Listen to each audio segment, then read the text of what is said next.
24절 한번 읽어봐요. 시작.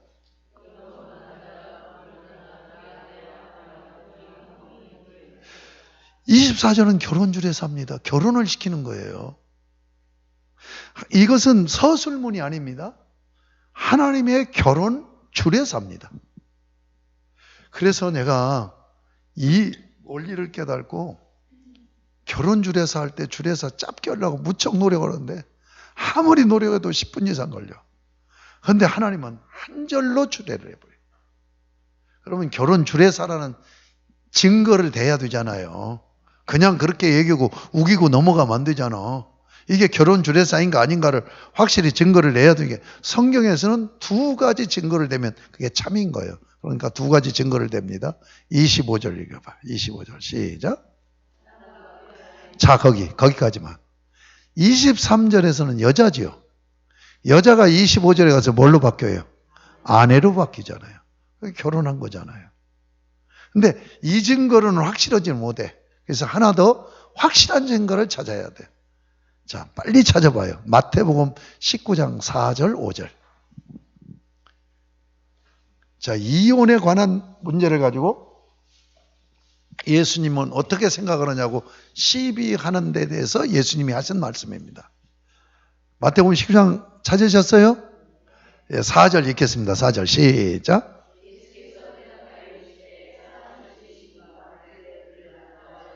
예, 남자와 여자로 사람을 지으신 이가 누구예요? 하나님이잖아요. 그렇죠? 하나님이 지었잖아요. 5절 읽어봐요. 누가 말씀했어요? 하나님이 말씀했단 말이에요. 그 다음 읽어봐요. 자, 그 말씀이 어떤 말씀이에요? 창세기 2장 24절을 인용하고 있잖아요. 예수님이 창세기 2장 24절 인용하면서 사람을 지으신 하나님이 직접 말씀하신 말씀이라고 뒷받침하잖아요. 확실하죠? 그러니까 성경 말씀이 그냥 우리가 생각하는 것처럼 두리뭉실하지 않아요. 철저하게 하나도 틀림없는 논리적인 전개를 이루고 있단 말이에요. 자, 24절 이제 결혼주례사 봅니다. 결혼주례사에서 제가 딱 걸리는 단어가 뭐였느냐? 이름으로라는 단어예요. 이름으로가 품사로 뭡니까? 접속사예요. 접속사는 어떤 데 씁니까? 복문일 때, 문장과 문장을 연결해 줄 때 접속사를 사용하죠. 그런데 하나님의 주례사는 한 절이라니까요. 한 절로 되어 있으면 접속사가 필요가 없는 거예요. 예? 다른 문장을 연결해 줄 때 접속사가 필요한데 접속사가 없는 24절 한 문장인데 여기에 왜 이름으로라는 접속사로 시작하냐는 얘기예요. 그러니까 성경을 아주 집중해서 봐야 돼요. 주목해서. 그러니까 이런 거 하나라도 놓치면 안 된단 말이에요. 왜 그럴까요? 23절 고백과 연결시키는 거예요. 아담의 고백과 연결시키는 거예요. 네가 한 몸이라고 고백했지? 하나라고 고백했지? 그렇다 이러므로. 말이 되죠?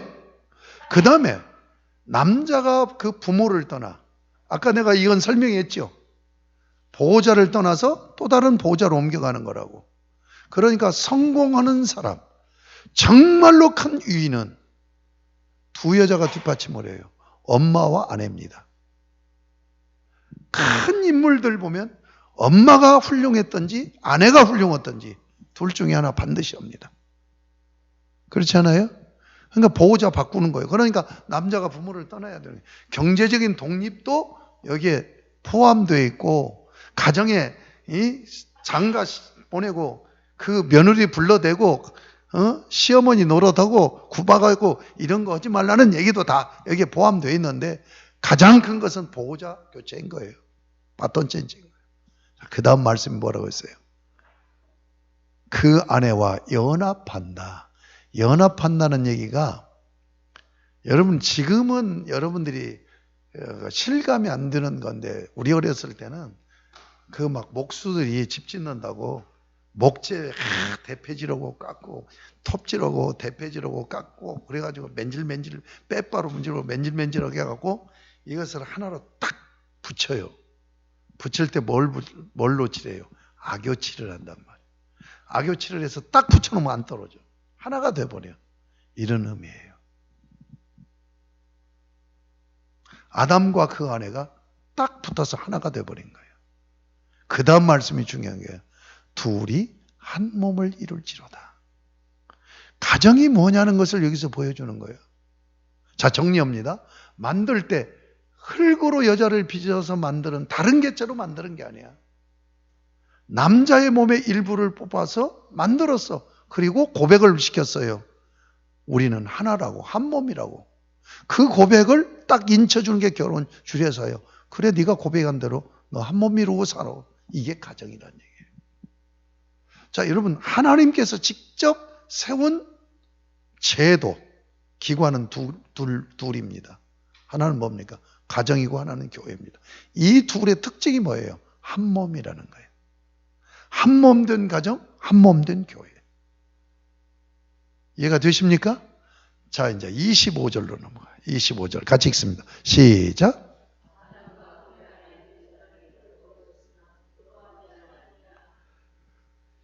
이게 무슨 내용인 줄 압니까? 25절이? 결혼 생활을 얘기하고 있어요. 저는 25절을 깨닫고 탄성을 질렀어요. 탄성을. 이렇게 부부관계를 리얼하게 실제적으로 부부가 뭔가 가정이 뭔가를 말씀하고 있는 이 성경 말씀처럼 돼 있는 말이 이 세상에 어디 있을까? 없어요. 자, 아담과 그 아내 두 사람이 벌거벗었으나 부끄러워하지 아니하니라. 부부는 뭐냐? 벌거벗고 사는 존재예요. 육체적으로도 벌거벗고 사는 관계는 부부밖에 없습니다. 어?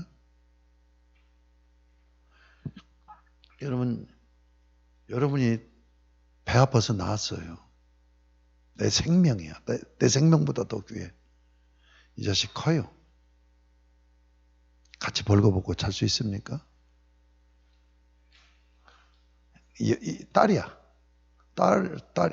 엄마가 지금 중학교, 고등학교 다니는 애 보고, 야, 내가 너 배 아파서 났어. 내 몸에서 나온 거야. 그럼 우리 벌거벗고 자자. 잘라고 할까요? 잘라고 할까요? 안 할까요? 안 해요. 엄마도 안 하고 딸도 안 해요. 왜 그런 줄 압니까? 부끄러워서. 부끄러워서. 자식이지만 타인이라니까. 그래서 촌수로면 일촌이에요. 부부간에는 영촌인데 자식은 일촌이라고요. 형제가 이촌이고. 뭔 말인지 아시겠습니까? 타인이니까 부끄러워서 안 되는 거야.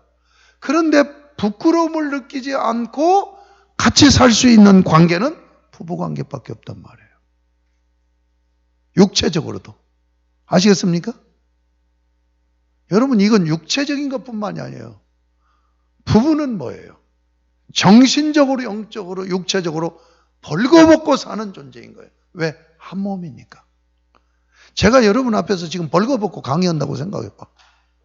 내가 부끄러워서 강의할 수 있겠어요? 여러분은 부끄럽지 않고 저 쳐다보면서 깔깔거리겠어요? 여러분들도 부끄러워서 못 쳐다봐요. 그런데 지금 오늘 끝나고 각자 집으로 돌아갔어. 나도 그렇고 여러분들도 그렇고. 아무도 없는데 욕조에 가서 물 받아놓고 홀랑 벗고 씻으면서 혼자 씻으면 아이고 부끄러워, 아이고 부끄러워 하는 사람 있습니까? 그 사람은 저 정신병원에 보내야 되죠. 그렇죠? 아담과 그 아내 두 사람이 벌거벗었으나 부끄러워하지 않는다는 얘기가 무슨 얘기예요? 한 몸이 되어서 산다는 얘기죠. 그러니까 오늘 이 가정이 뭐냐? 한 몸이라는 거예요.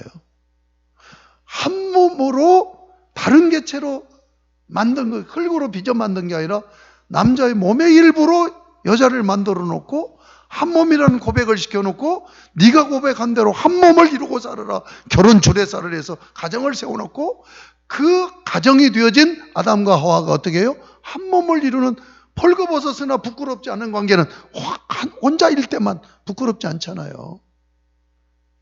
이해가 되십니까? 이게 하나님이 주신 가정이에요. 아시겠어요? 한 몸을 이루는 가정을 세워나가야 돼요. 그러면 한 몸을 이루는 가정을 세우는 원리가 뭐냐? 사랑의 섬김이에요. 사랑의 섬김이에요. 여러분, 사랑의 섬김으로 가정을 한 몸처럼 살으라가 아니에요. 한 몸으로 살으라는 얘기예요. 한 몸같이 한 몸처럼 살아가 아니에요. 한 몸으로 살아라는 거예요. 왜 그런 줄 압니까?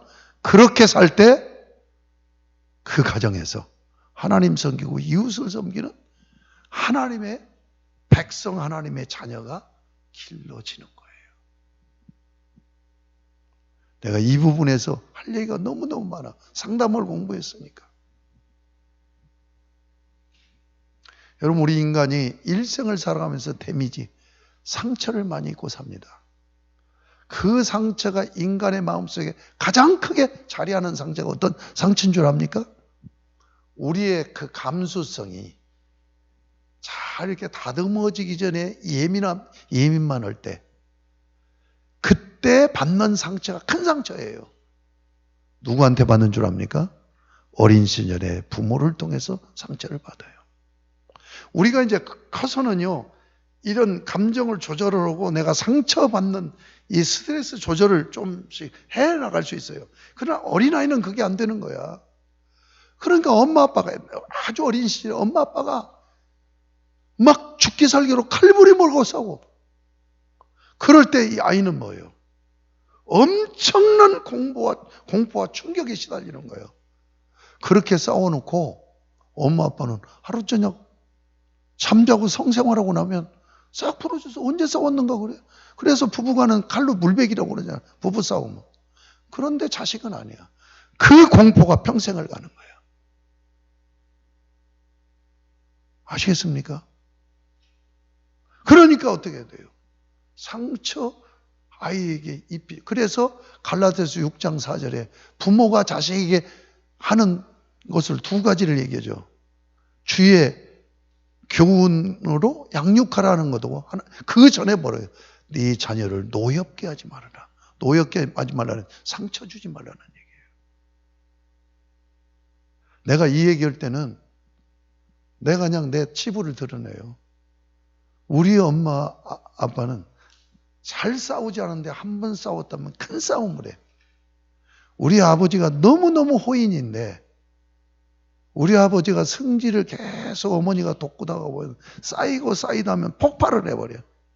그런데 참 지금 생각하면 그 감사한 것이 그렇게 폭력적인 싸움을 하면서 부모와 자식을 구타는 안 했어요. 그러니까 아내와 자식들을 구타는 안 해서 뭘 하느냐. 어느 날은 작대 가지고 농촌에 살으니까 닭이 한 20마리 있어요. 그걸 가서 다 때려 죽이는 거예요. 그래갖고 13마리가 죽었어. 그래갖고 동네 잔치한 적도 있고. 오동나무로 어머니가 시집 올 때 농을 해온 거예요. 그걸 가서 다딤뚝 있잖아요. 다딤뚝 돌. 그걸 가지고 완전히 박살내가지고 어떻게 하지를 못하게 만들어버리고. 큰 싸움 내가 기억하는 게. 한 번은요. 시골에 가면 장독대에 장독이 쭉 있잖아요. 된장, 고추장, 간장 있잖아요. 저기 두들기는 이걸 우리 시골에서는 매경이라고 그랬어요. 그 절구통 찌는. 그걸 들고 와서 장독을 완전히 다 20개가 넘는 걸 다 깨버린 거예요. 그러니까 이렇게 크게 싸웠을 때 제가 기억한 것은요. 내가 좀 5, 6살 이후지요. 그 전에 안 싸웠겠습니까? 그러니까 그 전에 내가 기억 못했을 때 싸웠을 때 그 싸움에 내가 얼마나 공포에 질렸겠어요. 얼마나 공포에 질렸겠어요. 그러니까 내가 자라서 어떻게 되냐. 폭력자가 되는 거예요. 폭력자. 그리고 나는 초등학교 다닐 때 1학년에서 6학년까지 다닐 때 나는 추억이 싸움한 것밖에 없어. 나는 싸움꾼이었어요. 그래서 우리 친구들이 지금도 하는 얘기가 장일권이가 목사 됐다는 것은 불가사의한 일이다. 그러니까요. 이 상처를 많이 받고 자라면 폭력적이 됩니다. 언어 폭력하고. 내가 고백합니다만 우리 사모는 늦게 나오고 재혼해서 안 두들겨 맞았는데 전 사모는 나한테 여러 번 두들겨 맞았어요. 우리 전 사모가 굉장히 꾀가 있고 지혜로운 여자였어요. 한두 번 맞고는 절대 안 맞아. 맞을 짓을 안 해. 맞게 생겼다면 도망쳐 버리는 거예요. 그래가지고 그랬는데 그런 거야. 그런데 우리 사모는, 전 사모는 어떤 부모 관계였냐? 내가 거기에 반해서 결혼해야 되겠다. 이 여자다. 이 생각을 한 거야.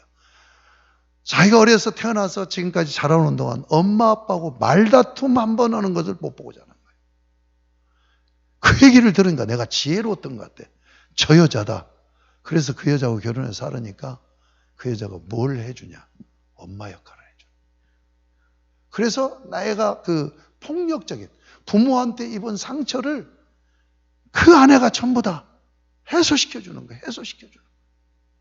나는 그 아내하고 살면서 죽기 전에 5년 정도는 존경을 했습니다. 왜 존경한 줄 압니까?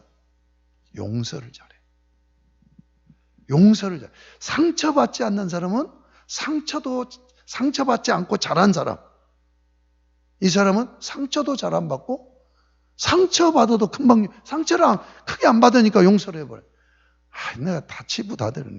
우리 장씨 여자들이 얼마나 기세인 줄 압니까? 여기 장씨 또 있나? 없어서 다행이네. 장씨 여자들이 기질이 강합니다. 장영자, 장희빈, 봐. 에? 우리 여동생 바로 밑에 여동생을 내가 평생 동안 한 번도 못 이겨봤다니까. 그런데 우리 저 신학교 다닐 때 이게 생활이 그래가지고 우리 여동생은 장사하고 그 집에 가서 저희 집사람이 살림해주고 함께 살았어요. 그런데 서로 갈등이 된 거야. 전화를 하면서 우리 집사람이 전화 받는 태도가 좀 이상해. 조금 있었어요. 내 손님까지 와 있었어. 근데 딱 문 열고 들어오더니 네 여여다 니은 딱 붙이면서 이리 와! 하더니 머리채를 내 앞에서 잡아서 흔들어서 엎어버리는 거야. 내가 얼마나 충격을 받았냐면 여러분 그거 아셔야 돼. 아내 손대면 나한테 가해한 것보다 훨씬 더 충격받습니다. 여러분 몰라서 그렇지 사모한테 잘못하면 나한테 잘못한 것보다 훨씬 내가 큰 충격받아요. 다 마찬가지예요. 얼마나 충격이 내가 왔냐. 근데 이 교인들이 그런 걸 모르고 지 남편들은 안 그런 줄 알고 사모한테는 잘못하고 나한테는 잘 나오는 교인이 있다고. 그건 어리석은 사람이에요. 진짜 어리석은 사람이에요. 내가 눈이 뒤집히더라. 내 앞에서 내 아내를, 내 동생이 내 권위를 짓밟아 버리는 거죠. 제가 8년을 꼴을 안 봤습니다. 8년을 꼴을 안 봤어요, 내 동생. 근데 우리 집사람은 그렇게 당하고 그 다음 주에 가요. 그러면서 뭐라고 했냐면 여보 힘들지 않아. 왜 그렇게 고통받고 살아? 풀어버리세요. 용서해버리면 되잖아. 그런데 나는 상처가 있는 사람에 용서가 안 된다니까. 근데 우리 아내는 상처가 없는 사람이라 그런 꼴을 당하고도 그 다음 주에 가서 지가 먼저 손을 내밀고 화해를 해버린단 말이에요. 뭔 말인지 아시겠습니까? 이 얘기가 4장 얘기예요. 4장으로 넘어갑니다.